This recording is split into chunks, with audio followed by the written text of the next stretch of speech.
So acid mine drainage started to decant in August 2002. The Western Basin is the smallest of the mining basins, and it was fully flooded in 2002 and started to decant or flow into receptor dams, into river systems with devastating consequences. It continued for more than 10 years. In August 2012, the Department of Water and Sanitation commenced with the immediate treatment of acid mine drainage. The volumes that are currently being treated are between 27 and 30 million litres per day, but during heavy rainfall up to 62 million litres of acid mine water decants or flows into receptor dams and receiving river courses. In the West Rand, it flows into the Tweeloopie-spruit, which flows into the Crocodile West Mariku and eventually into the Limpopo River system. It resulted in the Tweeloopie-spruit becoming a Class 5 river. That is a high acute toxic river system. Most of the aquatic biota had been wiped out.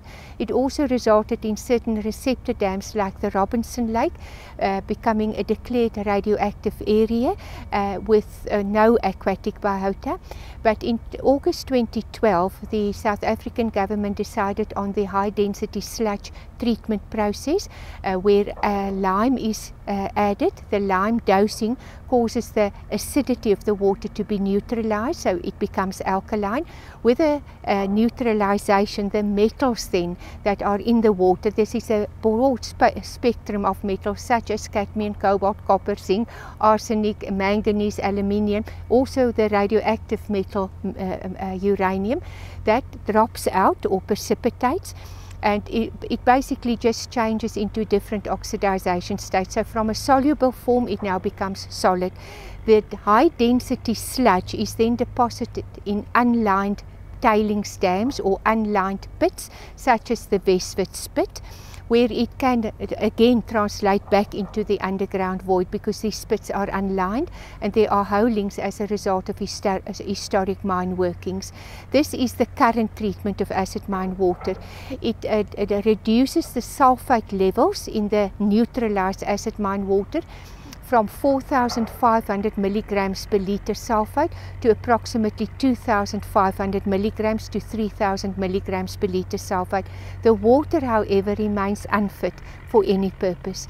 Just to put it into perspective, the World Health Organization standard for drinking water is 200 milligrams per litre sulfate, and Eskom uses or requires water of between 15 and 40 milligrams per litre sulfate. If acid mine water is not desalinated, not neutralized, desalinated, by 2015 up to 2017, depending on the rainfall, the Vaal River will lose its dilution capacity. The Vaal River supplies water to 60% of the economy and 45% of the population. If the Vaal River loses its dilution capacity, it will imply either strict water restrictions on the upper Vaal water users or poor water quality on the lower water users, and in 6 of the provinces mining may have to be curtailed. It may also lead to job stagnation, economic growth stagnation and social decay or social unrest.